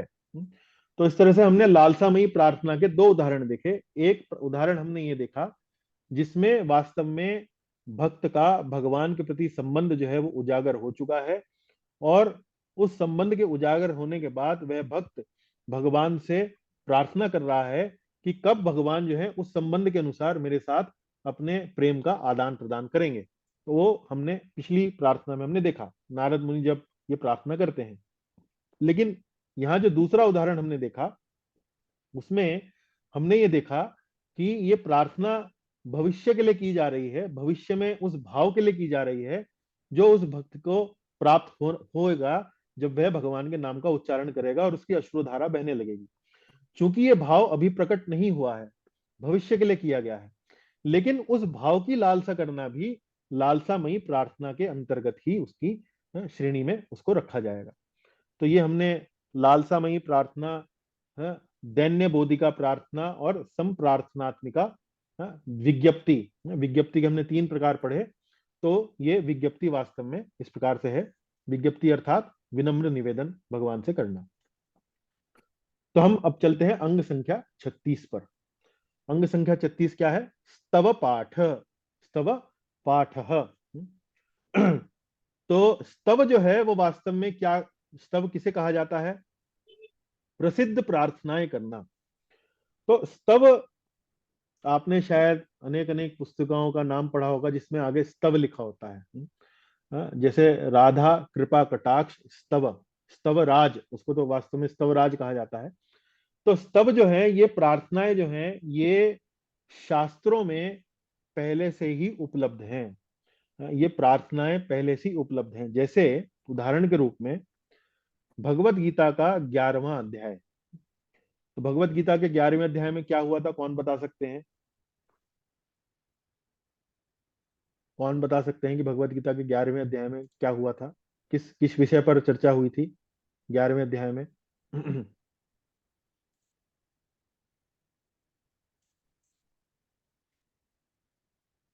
याद नहीं है किसी को? हरे कृष्णा प्रभु जी, मैं ट्राई कर सकती हूँ। जी माता जी बताइए। प्रभु जी, इट्स भगवत रूप दर्शन प्रभु जी, हाँ, विराट रूप दर्शन भगवान विराट भगवान। रूप, विराट रूप दर्शन, विश्व रूप दर्शन। बहुत यस सुंदर, बहुत प्रभु जी, अच्छा, हरे सही उत्तर कृष्ण। आपका, सही उत्तर है। तो इस विराट रूप दर्शन करने के बाद अर्जुन की प्रतिक्रिया क्या थी? अर्जुन क्या करते हैं? प्रभु जी, अर्जुन बोलते हैं कि मुझे आपका वो नॉर्मल, जिसमें वो एक साधारण रूप है, मुझे वही पसंद है। इसको हाँ, देख के तो मैं बहुत डर गया हूँ, आप मुझे अपने पुनः उसी रूप में आ जाइए। जी जी, हाँ, बहुत सुंदर, बहुत अच्छा उत्तर दिया आपने। लेकिन वास्तव में अर्जुन जो है प्रार्थनाएं आरंभ कर देते हैं भगवान की। हम्म, तो इसी को, ये जो प्रार्थनाएं हैं जो प्रमुख शास्त्रों में दी गई हैं, जैसे भगवत गीता का 11वें अध्याय है जिसमें अर्जुन जो है वो भगवान से विराट रूप दर्शन के बाद अनेक अनेक प्रार्थनाएं करते हैं, तो वो उदाहरण है स्तव का। ऐसी प्रार्थनाओं को आप स्तव कह सकते हैं। तो रूप गोस्वामी जी यहाँ पहले बता रहे हैं कि स्तव का उदाहरण क्या है। गीता जिसमें मुख्यतः 11वां अध्याय है, तथा गौतमीय तंत्र में अनेक अनेक प्रामाणिक प्रार्थनाएं दी गई हैं जिन्हें स्तव कहा जाता है। और श्रीमद् भागवत में भी बहुत सारी प्रार्थनाएं दी गई हैं। श्रीमद् भागवत में आप देखेंगे कि कुंती महारानी की प्रार्थनाएं, भीष्म पितामह की प्रार्थनाएं, सुभद्रा जो अभिमन्यु की पत्नी थी उनकी प्रार्थनाएं, क्षमा कीजिए, उत्तरा जो अभिमन्यु की पत्नी थी उसकी प्रार्थनाएं, उसके अलावा जब द्वारका में भगवान प्रवेश करते हैं तो द्वारका वासियों की प्रार्थनाएं, लेकिन जब हस्तिनापुर जाते हैं तो हस्तिनापुर में जो स्त्रियां होती हैं भगवान की, वो प्रार्थनाएं करती हैं। तो इस प्रकार से यदि आप श्रीमद् भागवत देखें तो उसमें सुखदेव गोस्वामी की प्रार्थनाएं, अर्जुन की प्रार्थनाएं, इस प्रकार से अनेक अनेक प्रार्थनाएं जो हैं आपको श्रीमद् भागवत में पढ़ने को मिलेंगी। गोपी गीत के रूप में गोपियों की प्रार्थनाएं। तो ऐसे प्रमुख शास्त्रों में से कोई भी प्रार्थना यदि आप चुन लें और उस प्रार्थनाओं का उच्चारण यदि आप करें, नियमित रूप से उच्चारण करें, तो वास्तव में ये भगवान को बड़ी प्रसन्नता देती हैं और ये भी एक भक्ति का अंग है। इसको क्या बोलते हैं? इसको बोलते हैं स्तव पाठ। स्तव पाठ, स्तव की परिभाषा आप समझ गए। स्तव की परिभाषा मतलब प्रामाणिक शास्त्रों में जो प्रार्थनाएं पहले से ही उपलब्ध हैं उनको स्तव कहा जाता है। और ऐसी प्रार्थनाओं का उच्चारण करना, उनको दोहराना, इनको स्तव पाठ कहा जाता है। तो ये भक्ति का अंग है। 36वां अंग यहाँ श्रील रूप गोस्वामी जी की जो 64 अंगों की सूची है उसमें ये अंग संख्या 36वां है। अब हम देखते हैं कि प्रसिद्ध प्रार्थनाओं को करने का उद्धरण कहां से लिया है उन्होंने? उन्होंने लिया है स्कंद पुराण से। स्कंद पुराण से इसका उद्धरण दिया है। तो क्या कहते हैं वो स्कंद पुराण में? श्री कृष्ण स्तव रत्नौघैर येषां जिह्वा त्वलंकृता नमस्या मुनि सिद्धानाम वंदनीय दिवौकसाम, वंदनीय दिवौकसाम। अर्थात जिन भक्तों की जिह्वा भगवान श्री कृष्ण की प्रार्थनाओं से सदा अलंकृत रहती है। श्री कृष्ण स्तव रत्नौघैर येषां जिह्वा त्वलंकृता। रत्न मतलब आभूषण, रत्न जैसे आभूषण। अलंकृत, अलंकृत मतलब सुसज्जित। श्री कृष्ण स्तव, श्री कृष्ण स्तव मतलब भगवान श्री कृष्ण से संबंधित प्रार्थनाएं।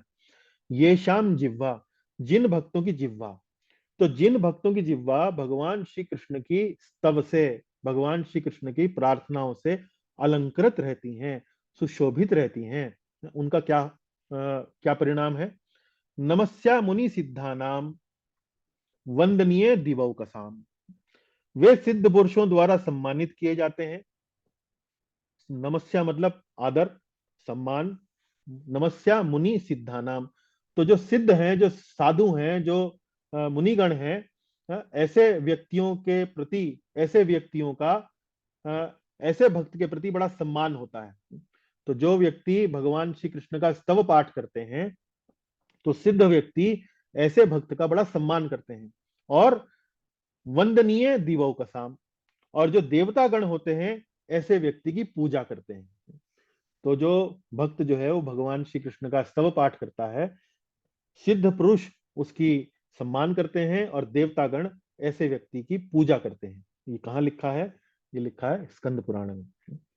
तो प्रभुपाद जी यहाँ पर एक बात यहाँ स्पष्ट करते हैं अपनी टीका में कि भगवत गीता के अनुसार जो लोग देवी देवताओं की उपासना करते हैं उनको क्या बताया गया है? उन्हें कम बुद्धिमान बताया गया है। तो कम बुद्धिमान व्यक्ति जो है वो देवताओं की उपासना करते हैं। क्यों? क्योंकि ऐसा वे भौतिक लाभ के लिए करते हैं। बल्कि उसके विपरीत जो व्यक्ति वास्तव में भगवान श्री कृष्ण का स्तव पाठ करते हैं, देवतागण उस भक्त की पूजा करते हैं जो श्री कृष्ण की उपासना करता है। तो उल्टा है। जो व्यक्ति कम बुद्धि वाला होता है वो देवी देवताओं की उपासना करता है, लेकिन जो व्यक्ति भगवान श्री कृष्ण की उपासना करता है, देवतागण भी उसकी उपासना करते हैं। ऐसे व्यक्ति की उपासना देवतागण भी करते हैं। ये मैं नहीं कह रहा हूं, ये स्कंद पुराण में लिखा है। वे सिद्ध पुरुषों द्वारा सम्मानित किए जाते हैं तथा देवताओं द्वारा पूजे जाते हैं। देखिए कितना उच्च स्तर का उसका व्यक्ति का स्तर है जो भगवान श्री कृष्ण का स्तव पाठ करता है। तो आप भी अपने दैनिक पूजा अर्चना में कोई ना कोई स्तव पाठ अवश्य करें।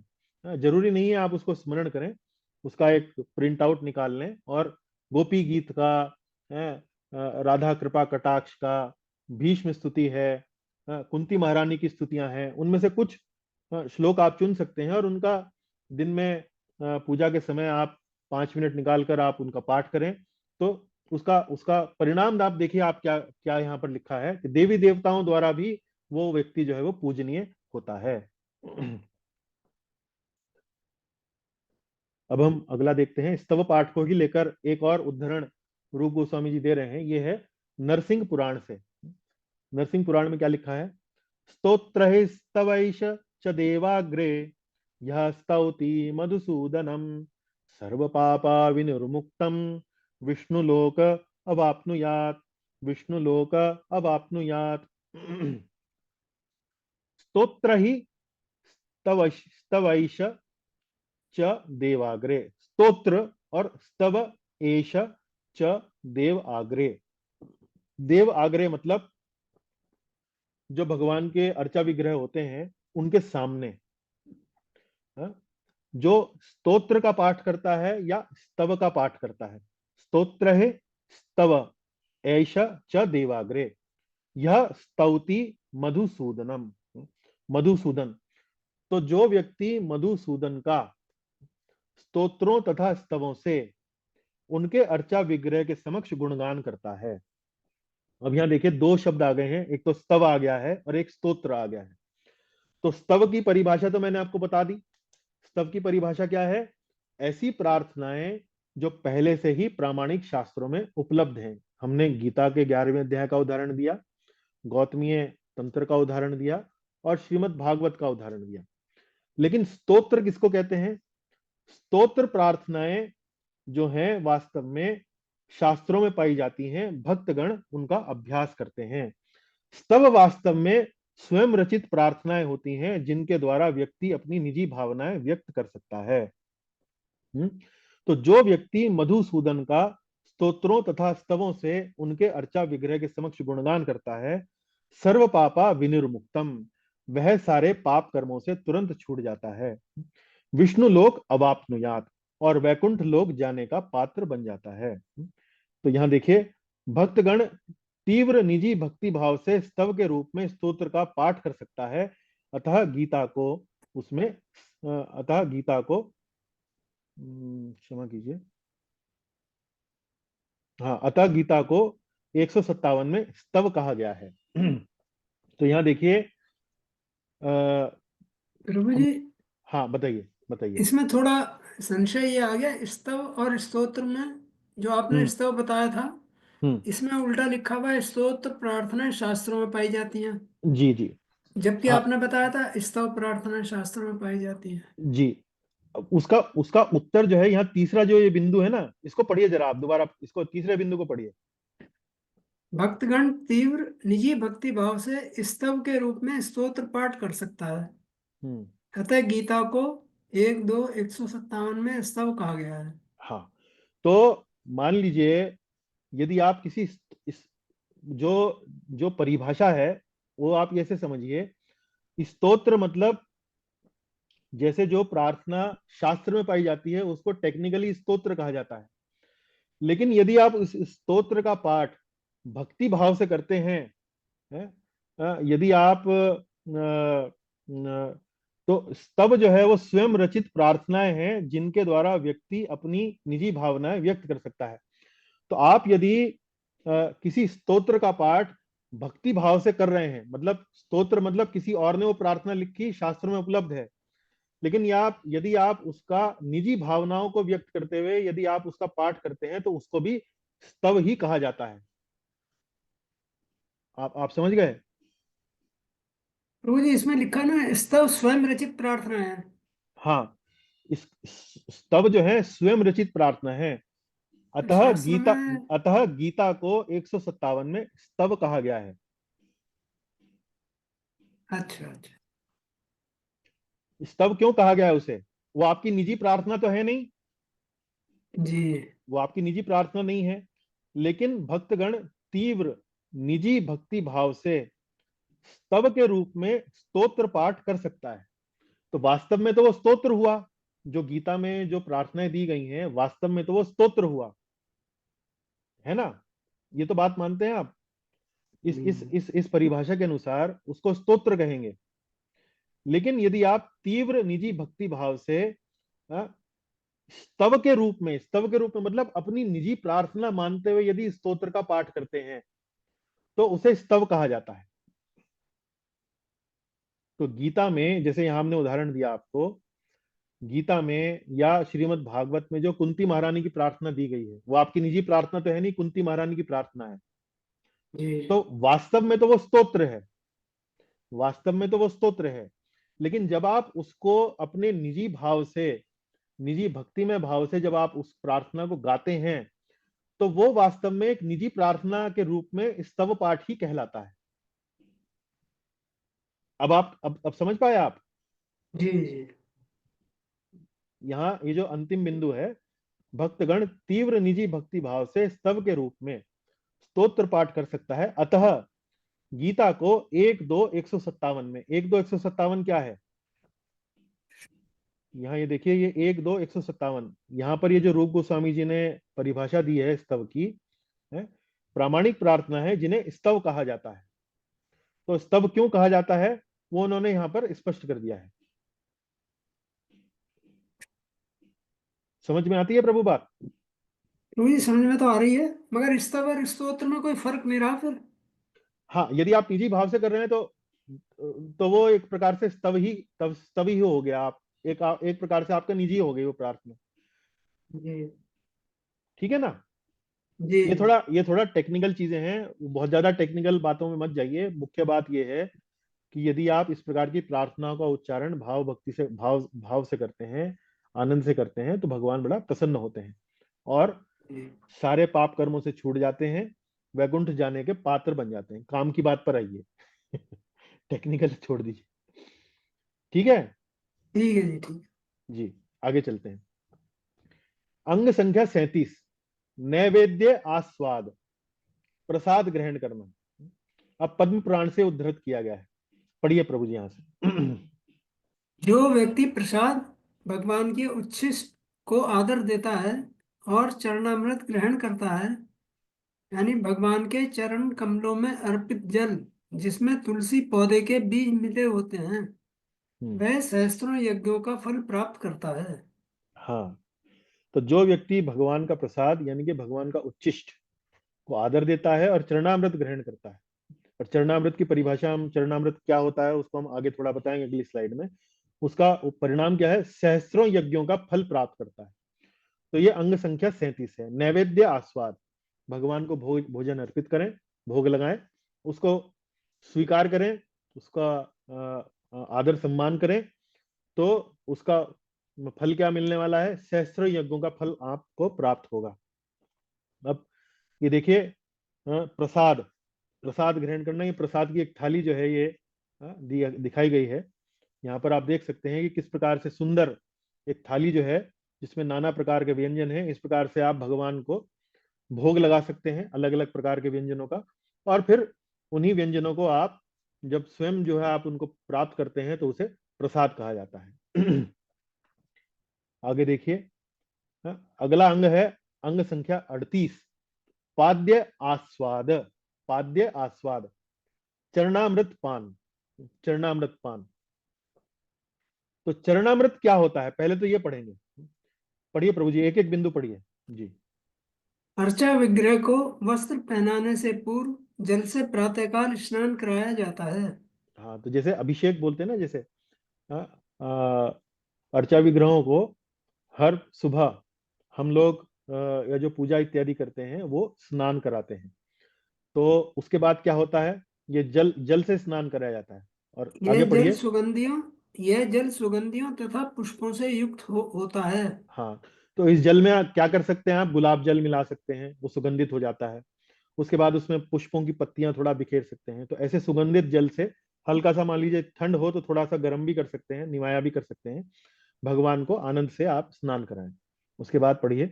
यह भगवान के चरण कमलों से बहकर नीचे गिरता है। तो भगवान के शरीर से जब वो जल उनका स्पर्श करते हुए, उनके चरण कमलों का स्पर्श करते हुए जब नीचे गिरता है तो उसे आप एक पात्र में आप उसे एकत्रित कर सकते हैं। उसके बाद इसमें दही मिला होता है, हाँ, तो अति स्वादिष्ट चरणामृत, होता है। हाँ, तो इसमें इस चरणामृत में दही, घी, थोड़ा सा शहद, इस प्रकार मिलाकर इसको बनाया जाता है। ये बड़ा अति स्वादिष्ट होता है। जी। यह जल अब आध्यात्मिक रूप से बहुत मूल्यवान होता है। हाँ, तो मंदिरों में हर रोज प्रतिदिन इस प्रकार से भगवान को स्नान कराया जाता है और उस जल को एक पात्र में एकत्रित कर लिया जाता है, और उस पात्र को एकत्रित, उस जल को एकत्रित करके वो पूरा दिन भर जो है भक्तों को चरणामृत के रूप में उसको वितरित किया जाता है। तो चरणामृत की 3 बूंदें जो है वो हथेली पर रखकर उसे इस प्रकार से उसका पान करके सम्मान से उसको धारण करके, और फिर वास्तव में बताया गया है कि ये जो आध्यात्मिक उसकी जो मूल्य है वो बहुत अधिक है। भगवान के शरीर से, भगवान के रूप से वो स्पर्श करके वो एकत्रित होता है, और जब हम उसको पान करते हैं तो उसकी आध्यात्मिक मूल्य जो है बहुत अधिक बताया गया है। जी। पद्म पुराण से अब ये उद्धरण दिया गया है चरणामृत पान को लेकर, पढ़िए प्रभु।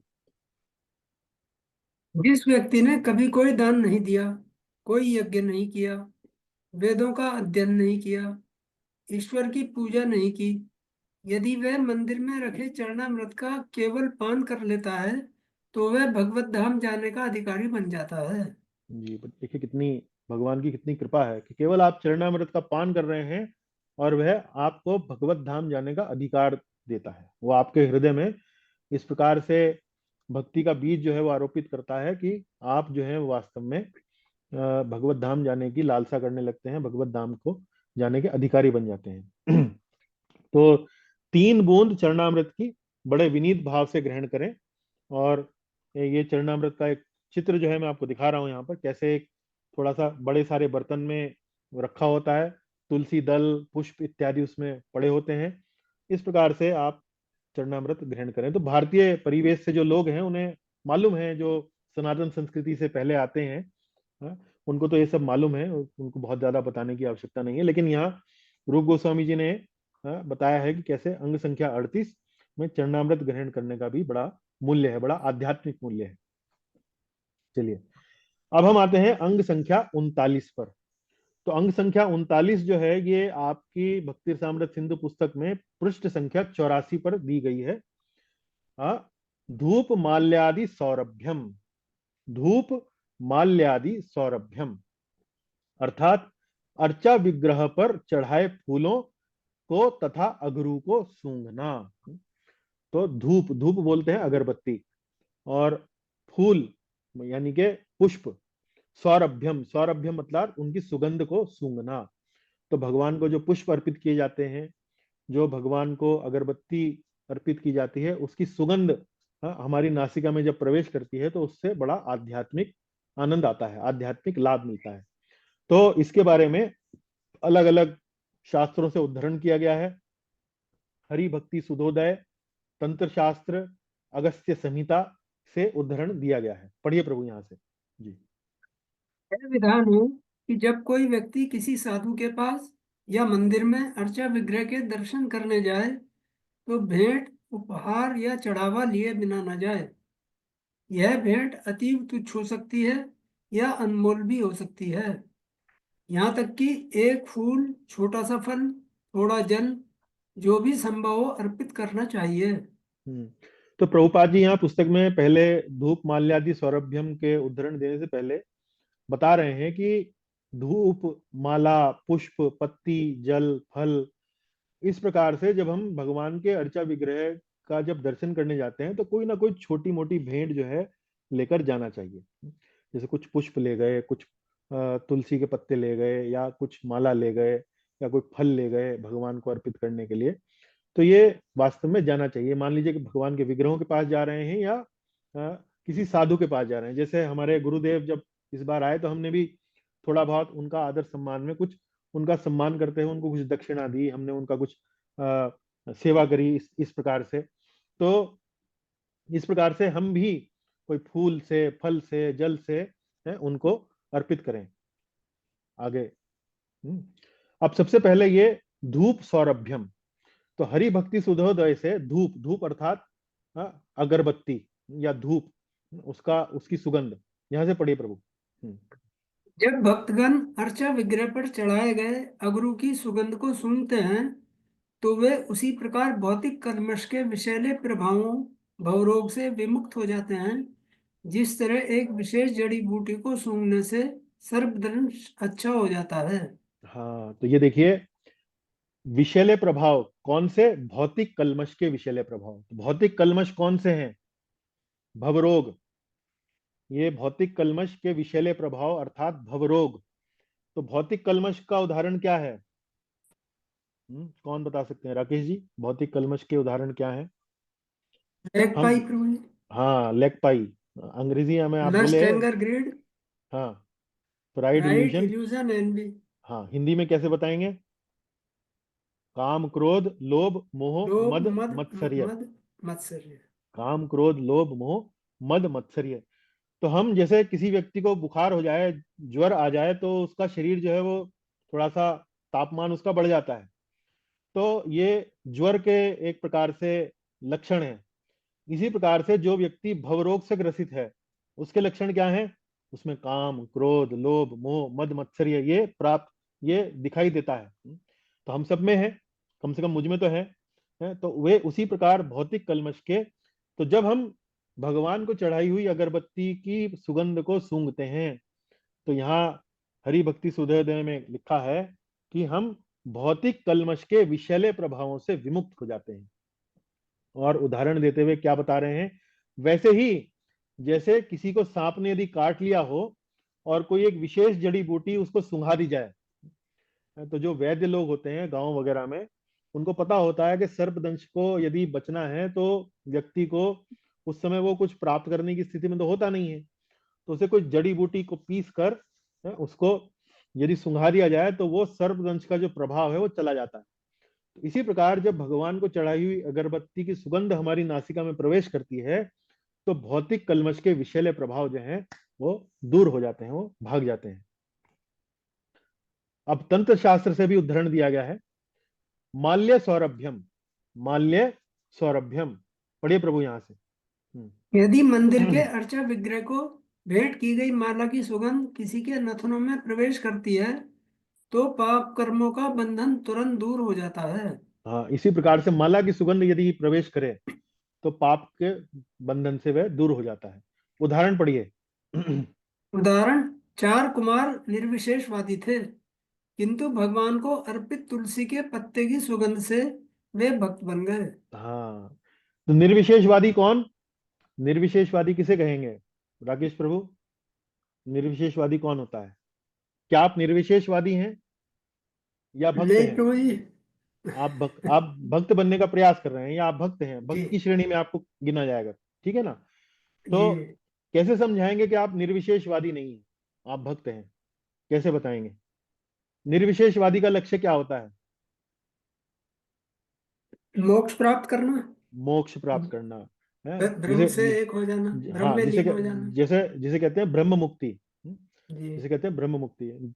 तो चतुष्कुमार जो थे, ये वास्तव में निर्विशेषवादी थे। ये वास्तव में ब्रह्मलीन होना चाहते थे। ये वास्तव में ब्रह्मवादी थे। तो भगवान का जो तेज होता है, भगवान के शरीर से निकलने वाला जो आध्यात्मिक तेज होता है, ये उसमें लीन होना चाहते थे। तो ऐसे आध्यात्मवादियों को क्या कहा जाता है? निर्विशेषवादी। तो ये जो चतुष्कुमार थे, ये निर्विशेषवादी थे। लेकिन जब एक दिन ये भगवान से मिलने, भगवान विष्णु से मिलने वैकुंठ धाम गए, तो वहां भगवान विष्णु के चरणों पर जो अर्पित तुलसी दल था, उसकी सुगंध इनकी नासिका में, नथुनों में इनके प्रवेश करी। और उस तुलसी दल की सुगंध वो इतनी सुंदर थी, इतनी अच्छी थी, इतनी मनोहर थी कि उस सुगंध को सूंघते ही ये वास्तव में भगवान के प्रति आकर्षित हो गए और भक्त बन गए। अब इनका लक्ष्य जो था वो ब्रह्मलीन ना होकर ये वास्तव में अब भगवान की सेवा करने के लिए उद्धृत होने लगे। तो ये अंतर होता है। इसके बारे में हम धीरे धीरे और पढ़ेंगे। ये देखिए चित्र दिखाया गया है। यहाँ चित्र में यदि आप ध्यान से देखें तो भगवान विष्णु के चरणों पर तुलसी का दल रखा हुआ है, और ये जो चतुष्कुमार हैं, ये भगवान के तुलसी दल, चरणों के तुलसी दल के प्रति आकर्षित हो रहे हैं, भगवान के प्रति आकर्षित अनुभव कर रहे हैं। इस चित्र में चलिए अब हम पढ़ेंगे अगस्त्य संहिता से उद्धृत। पढ़िए प्रभु यहाँ से। जो नासिका भगवान को अर्पित फूल तथा गंध को सूंघती है, वह इस जगत में पूर्ण शुद्धि का कारण बनती है। हाँ, तो भगवान को कभी कभी हम सुगंधित जो तेल होते हैं, जिसे जिसे इत्र बोलते हैं, वो भी भगवान को अर्पण करते हैं। तो भगवान के जब शाम को, सायकाल, रात्रि काल में जब शयन कराते हैं, तो उस इत्र के बत्ती को हम उठा लेते हैं और अपने हाथों पर मलते हैं और उसका प्रसाद के रूप में आनंद लेते हैं। तो उसका प्रभाव क्या है? उसका प्रभाव है कि इस जगत में पूर्ण शुद्धि का वह आपके कारण बन सकती है। वह सुगंध जो है, जब आप सूंघते हैं तो आपका हृदय जो है आध्यात्मिक भावनाओं से ओतप्रोत होता है और आपका हृदय जो है वो शुद्ध होने लगता है। चलिए अब हम पढ़ते हैं अंग संख्या 40, श्री मूर्ते स्पर्शनम। श्री मूर्ते स्पर्शनम अर्थात अर्चा विग्रह का स्पर्श। अर्चा विग्रह का स्पर्श। अब यहाँ पर अर्चा विग्रह मतलब भगवान का, जैसे मंदिर में जो अर्चा विग्रह होते हैं, जो मूर्ति होती है, उसको अर्चा विग्रह कहते हैं। उसको स्पर्श करना ये भक्ति का एक अंग है। लेकिन ये भक्ति का अंग हर किसी के लिए नहीं है। ये कुछ विशेष योग्यता प्राप्त लोगों के लिए ही अर्चा विग्रह का स्पर्श जो है उनके लिए ही है, हर किसी के लिए नहीं है। क्यों नहीं है? राकेश प्रभु पढ़ना शुरू करें यहाँ से। अपनी गंदी आदतों के कारण लोगों का मंदिर में प्रवेश निषेध होता है। तो जैसे आपने पूर्व में सुना होगा कि कई जगह, कई मंदिरों में कुछ श्रेणी के लोगों का प्रवेश जो है निषेध कर दिया जाता है कि भाई इस वर्ग के लोग जो है वो नहीं आएंगे। ऐसा क्यों होता है? क्योंकि ऐसे लोगों की जो आदतें होती हैं, खान पान की, रहन सहन की जो आदतें होती हैं, वो शुद्ध नहीं होती हैं। शुद्ध मतलब वो स्नान नहीं करते हैं या मांस, मछली इत्यादि उनका सेवन करते हैं, चरस, गांजा, अफीम इत्यादि का सेवन करते हैं। तो ऐसे लोग जो हैं अपनी गंदी आदतों के कारण वास्तव में उन्हें मंदिर में प्रवेश करना उनका निषेध होता है। क्योंकि मंदिर का वातावरण जो है शुद्ध होता है। तो उसकी शुद्धता में यदि अशुद्धता हम उत्पन्न करने का प्रयास करें तो वो उचित नहीं है। अगला पढ़ें। ऐसे लोगों को अन्य सुविधाएं प्रदान की जाती थीं, जिससे वे शुद्ध भक्तों की संगति करके भक्ति के उच्च पद को प्राप्त कर सकें। हाँ, तो ऐसे भक्तों को मंदिर में प्रवेश तो निषेध होता है, लेकिन ऐसे भक्तों को, जो उच्च स्तर के जो भक्त हैं, वो अपना संग प्राप्त कराते हैं, अपना संग प्रदान करते हैं, ताकि उनकी जो ये अशुद्धता है, मानसिक अशुद्धता है, वो शुद्ध हो सके। आगे पढ़ें। जो व्यक्ति स्वच्छ है, शुद्ध है, मंदिर में प्रवेश पा सकता है। जी, पढ़ा हमने, आगे चलिए जी। जो उचित रीति से दीक्षित है, जो यम नियमों का ठीक से पालन करता है, वही अर्चा विग्रह का स्पर्श कर सकता है। हाँ, तो मंदिर में स्पर्श करने के लिए शुद्धता की आवश्यकता है, लेकिन फिर भी हर शुद्ध व्यक्ति जो है, स्वच्छ है, अच्छी उसकी अंदर आदतें हैं खान पान से संबंधित, वो मंदिर में तो प्रवेश कर सकता है। लेकिन हाँ, अर्चा विग्रह को स्पर्श करने के लिए और अधिक योग्यता की आवश्यकता है। जैसे उचित रीति से दीक्षित हो, यम नियमों का ठीक प्रकार से पालन करता हो। जैसे हम पालन करते हैं, कोई मांस मदिरा नहीं का सेवन नहीं करते हैं, पर स्त्री पर पुरुष संग नहीं करते हैं, नशा इत्यादि नहीं करते हैं, जुआ इत्यादि नहीं खेलते हैं, और गुरु की कृपा से हमें दीक्षा मिली हुई है। तो हम एक प्रकार से यदि मंदिर में जाएं और अर्चा विग्रह का स्पर्श करने की यदि हम प्रयास करें, तो हमारे लिए तो अलाउड है, हमारे लिए तो वर्जित नहीं है। लेकिन जो व्यक्ति दीक्षित नहीं है, यम नियमों का ठीक से पालन नहीं करता है, ऐसे व्यक्ति जो है वो अर्चा विग्रह का स्पर्श करना उनके लिए निषेध है। तो ये एक अंग है भक्ति का, लेकिन हर किसी के लिए नहीं है। भगवान का दर्शन तो हर कोई कर सकता है, उसमें तो कोई रुकावट नहीं है। लेकिन भगवान की मूर्ति का, भगवान के अर्चा विग्रह का स्पर्श जो है कुछ विशेष लोग ही, योग्यता प्राप्त लोग ही कर सकते हैं। और ये सब वास्तव में भक्ति के वातावरण का और अर्चा विग्रहों की शुचिता का, शुद्धता का ध्यान में रखते हुए इस बात को किया गया है। आगे चलिए। अब यहाँ पढ़िए, यहाँ से विष्णु धर्मोत्तर से ये उद्धरण दिया गया है, श्री मूर्ते स्पर्शनम। जी पढ़िए प्रभु जी। हरे कृष्णा, राकेश प्रभु सुन सकते हैं?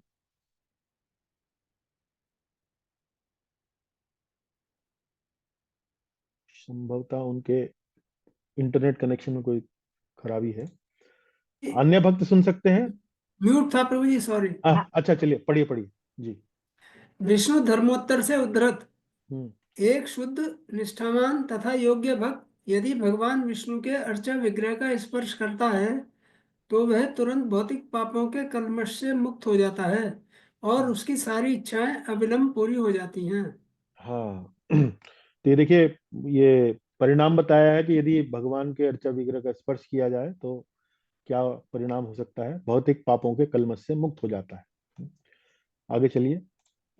41वां श्री मूर्ते दर्शनम। तो पिछला था स्पर्शनम, इस बार है दर्शनम। वराह पुराण से उद्धृत। वृंदावने तु गोविंदम ये पश्यन्ति वसुंधरे न ते यम पुरम यान्ति यान्ति पुण्य कृताम गतिम। पढ़िए राकेश जी, यहाँ से पढ़िए। हे वसुंधरा, जो व्यक्ति वृंदावन में गोविंद देव के विग्रहों को दर्शन करता है वह यमराज के धाम नहीं जाता किंतु भक्ति प्राप्त करता है जो सभी पुण्य कार्यों का लक्ष्य है। हाँ, तो अर्चा विग्रह के स्पर्श का भी परिणाम आपने देखा और अर्चा विग्रह के दर्शन का भी परिणाम आपने देखा कि वह यमराज के धाम नहीं जाता, भक्ति प्राप्त करता है। भक्ति मतलब यान्ति पुण्य कृताम गतिम। पुण्य कृताम गतिम मतलब जितने भी पुण्य हैं, जितने भी पुण्य कार्य हैं, उनकी जो गति है, उनका जो लक्ष्य है वास्तव में क्या है, वो भगवान की भक्ति है। हम कोई भी पुण्य कार्य करते हैं, वास्तव में वो पुण्य कार्य हमें कहाँ ले जा रहा है, वो हमें भगवान की भक्ति की ओर ही ले जा रहा है। इसलिए यहाँ लिखा है यान्तिम पुण्य कृताम गतिम। तो ऐसा व्यक्ति ना तो यमराज के धाम जाता है और भगवान की भक्ति प्राप्त करता है। ये देखिए, इस्कॉन मंदिर जो है वो वास्तव में भगवान के अर्चा विग्रहों के जो श्रृंगार है उनके लिए बड़े विख्यात हैं। बड़े सुंदर दर्शन होते हैं वहां पर, बड़े सुंदर रूप से भगवान के विग्रहों को वहां पर सजाया जाता है, बड़े श्रृंगार किया जाता है, बड़ा ही धन इस पर जो है वो खर्चा किया जाता है। तो देखिए यहाँ ये वृंदावन में श्री श्री राधा श्याम सुंदर भगवान के दर्शन है, उनके अर्चा विग्रहों के दर्शन है। कितने मनोरम, कितने सुंदर, आंखों को भाने वाले, आंखों को लुभावने, इस प्रकार के दर्शन भगवान के यहाँ दिखाए गए हैं। चलिए आप पढ़िए। आज का अंतिम अंग जो है वो अंग संख्या 42। इसके बाद कक्षा को विश्राम देंगे। आरात्रिक आरात्र दर्शनम। उत्सव दर्शनम, जी। आरती तथा उत्सवों को देखना। हम्म। स्कंद पुराण, भविष्य पुराण, अग्नि पुराण से उद्धृत। जी पढ़िए। आरती, आरती करते समय यदि कोई व्यक्ति भगवान के मुख का दर्शन करता है तो वह लाखों वर्ष पूर्व के सारे पाप कर्मों के फलों से मुक्त हो सकता है। यहाँ तक कि ब्राह्मण हत्या या अन्य वर्जित कर्मों से भी उसे क्षमा कर दिया जाता है। अब ये देखिए अनुच्छेद कितना, 48 स्कंद पुराण। हाँ ये देखिए कितना बड़ा लाभ जो है वो व्यक्ति को मिलता है। ब्राह्मण हत्या, है, अन्य वर्जित कर्मों से भी उसका, यदि उसने कोई किया हो तो उससे भी क्षमा कर दिया जाता है। भगवान की आरती का दर्शन का ये प्रभाव बताया गया है। उत्सव जी। यदि कोई चांडाल भी उत्सव के समय रथ में बैठे भगवान का दर्शन करता है भले ही वह उत्सुकता के कारण ही हो तो उसकी गिनती विष्णु के संगियों में की जाती है। भविष्य हाँ पुराण। चांडाल किसे बोलते हैं? चांडाल बोलते हैं जो कुत्ते का मांस खाता है। तो ये बड़ा ही एक प्रकार से निम्न कोटि का व्यक्ति होता है सामाजिक स्तर पर। तो ऐसा व्यक्ति भी यदि उत्सव के समय भगवान के दर्शन करता है, रथ में बैठे भगवान के दर्शन करता है, तो भले ही वह उत्सुकता के कारण ही दर्शन कर रहा हो, तो देखें तो सही कौन जा रहा है, किसका रथ यात्रा जा रही है, तो उसकी गिनती विष्णु के संगियों में की जाती है। ये लाभ है उसका। अब चलिए आगे पढ़िए, देखिए उपासना। आरती तथा उत्सवों को देखना। उपासना, जो व्यक्ति आनंद मग्न होकर मंदिर में अर्चा विग्रह की उपासना देखता है उसे पंचरात्र में वर्णित क्रिया योग का फल प्राप्त होगा। अग्नि हम्म। पुराण। तो क्रिया योग का फल प्राप्त होगा, क्रिया योग के बारे में यहाँ पर इस बिंदु में बताया गया है। लेकिन अर्चा विग्रह की उपासना को देखना, आरती हो रही है, भगवान की आरती गा रहे हैं लोग, घंटी बजा रहे हैं, धूप दीप इत्यादि उनको अर्पित किया जा रहा है, तो केवल आरती को देखने मात्र से क्रिया योग का फल प्राप्त होगा। क्रिया योग किसको बताया गया है, देखिए पढ़िए यहाँ से। क्रिया योग अर्थात, क्रिया योग साधन भक्ति जैसी पद्धति है किंतु यह विशेष रूप से योगियों के लिए है। दूसरे शब्दों में इस धीमी विधि से योगी भी अंततः भगवत भक्ति को प्राप्त होते हैं। हाँ, तो जैसे हम साधन भक्ति करते हैं, सामान्य मनुष्य जो है साधन भक्ति करते हैं, लेकिन जो योगी जन हैं, जो वास्तव में निर्विशेष ब्रह्म को प्राप्त करना चाहते हैं, ऐसे योगियों के लिए क्रिया योग का साधन बताया गया है कि यदि वो इस क्रिया योग से अपना साधन करें तो वो भी भगवत भक्ति को प्राप्त कर पाएंगे। तो ये क्रिया योग की परिभाषा है, कुछ डिटेल दी गई है, हमारे लिए कोई बहुत ज्यादा महत्वपूर्ण नहीं है, लेकिन यदि किसी की उत्सुकता हो तो जान सकता है कि भाई क्रिया योग किसे कहते हैं। ये देखिए, ये उपासना चल रही है। श्रील प्रभुपाद जी भगवान के अर्चा विग्रहों को आरती कर रहे हैं, उनको दीपक दिखाकर उनकी आरती कर रहे हैं। तो ये यदि आप इसका दर्शन करते हैं तो उसका लाभ जो है हमने अभी अभी पढ़ा। जी, ये आरती की थाली है। आरती की थाली में देखिए अलग अलग प्रकार की वस्तुएं, अलग अलग प्रकार के वस्तुएं जो है भगवान को अर्पित की जाती हैं। सबसे पहले अगरबत्ती, अगरबत्ती से आरंभ करते हैं। अगरबत्ती के बाद भगवान को दीपक दिखाया जाता है। दीपक के बाद भगवान को जल दिखाया जाता है। शंख में जल डालकर भगवान की शंख से जल में आरती की जाती है, जल से।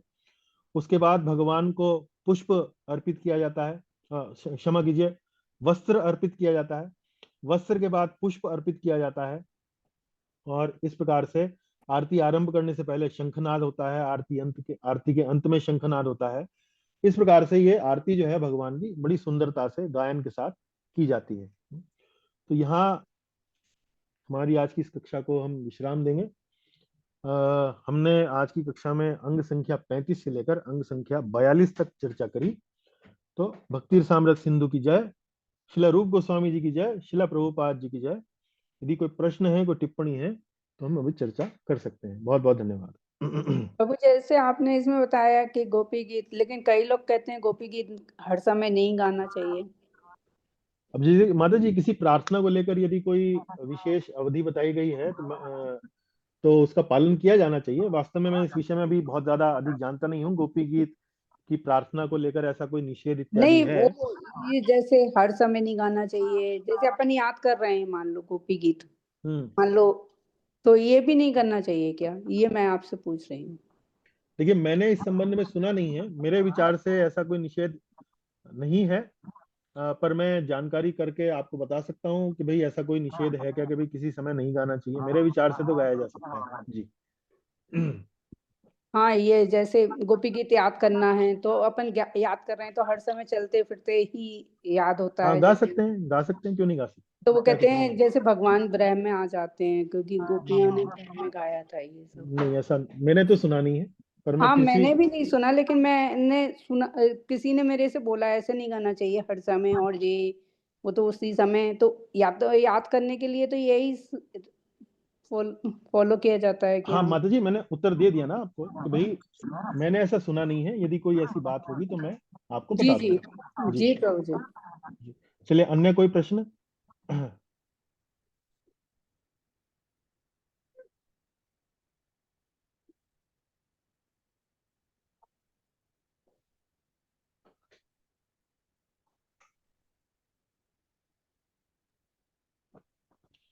ठीक है, यदि अन्य कोई प्रश्न नहीं है तो हम कक्षा को यहीं विश्राम देते हैं। हरे अगले कृष्णा प्रभु जी। हाँ हाँ माता जी बताइए। हरे कृष्णा प्रभु जी, दंडवत प्रणाम। अच्छा जी, हरे कृष्णा। ठीक है, तो अगली कक्षा में हम फिर से बुधवार को एक बार फिर एकत्रित होंगे, तो भाग लीजिएगा अवश्य। तब तक के लिए बहुत बहुत धन्यवाद। हरे कृष्णा। हरे कृष्ण प्रभु जी। हरे कृष्णा प्रभु जी। हरे कृष्णा जी, हरे कृष्णा। हरे थैंक यू कृष्ण प्रभु जी। हरे कृष्णा। हरे कृष्णा माता जी। हरे कृष्ण प्रभु जी। हरे कृष्णा। हरे हरे कृष्ण। कृष्ण प्रभु जी। हरे कृष्णा। हरे कृष्णा। हरे कृष्ण। हरे कृष्णा। जय श्री राधे कृष्णा जी। जय श्री राधे कृष्णा माता जी।